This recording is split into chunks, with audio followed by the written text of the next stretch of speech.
It's Daniel from UK Football Reviews, and I have a great comparison between the old Mercurial line and the newest Mercurial line. So I have the Vapor 9s on my right, the Superfly 4s in the middle, and the Superfly 5s on my left.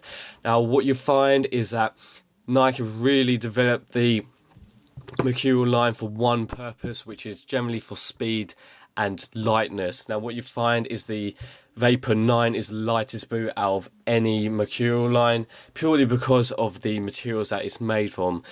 With a super thin upper and a fiberglass sole plate, it made it one of the most iconic boots that the football scene has ever seen in history, and is one of the highlights of my generation and era of football boots, purely because the fiberglass sole plate was incredibly eye-catching and featured the two-tone fiberglass, which is always a nice touch. And with this particular pair, you got this see-through stud pattern and studs that had holes in them, which was a very unusual design at the time, but was prone to breaking. And when you go on to the Superfly 4, it was somewhat of a letdown how they developed it, purely because they made the upper a little bit more thicker as time went on, purely because they had durability issues, which we saw less with the Vapor 9s. And now the 5s are out. I believe they're probably the most durable out of all of them, just because they have a little bit of a thicker upper and of course features a more durable sole plate. Unfortunately, they couldn't put the fiberglass sole plate on the 5s, but it would have been really interesting to see what concepts they came out, because I know with the Hypervenom 3 they did test with a carbon fibre sole plate, which looked really nice and different compared to any Hypervenom that has ever been out. And what you'll find is that majority of the boots will perform the same in terms of the Mercurial line.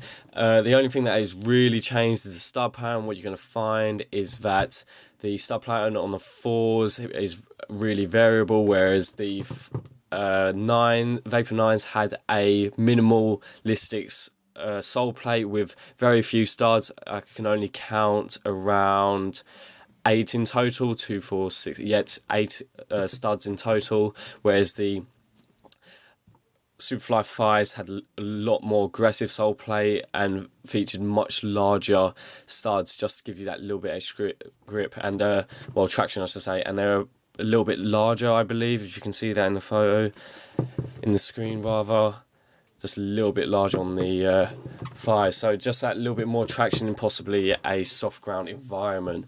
And to this day, I still think the Vapor 9s are one of the best boots of all time. I've played in a pair of Superfly 4s and also in the Superfly 5s. I can definitely say my favourite boot is still the Vapor 9s, can you believe it?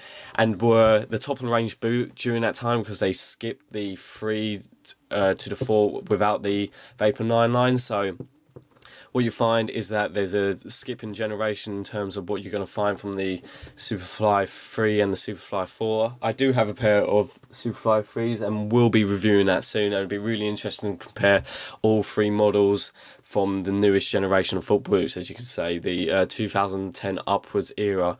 And yeah, in terms of the price was a lot more, as you can imagine, for the Superflies. I think the Vapor 9s retailed at about £160, £140, whereas the Superflies retail about £240. So definitely great value for money in terms of what you're going to get from the Vapor 9, and of course features that low cut boot, and it just shows that a dynamic fit collar doesn't make a difference in your performance. That really brings me to the end of the video, guys. If you could like, that'd be greatly appreciated, and if you have any comments, please just say anything. I might be able to get a response back to you, and if you want more content like this, please subscribe. Alright, take care, guys.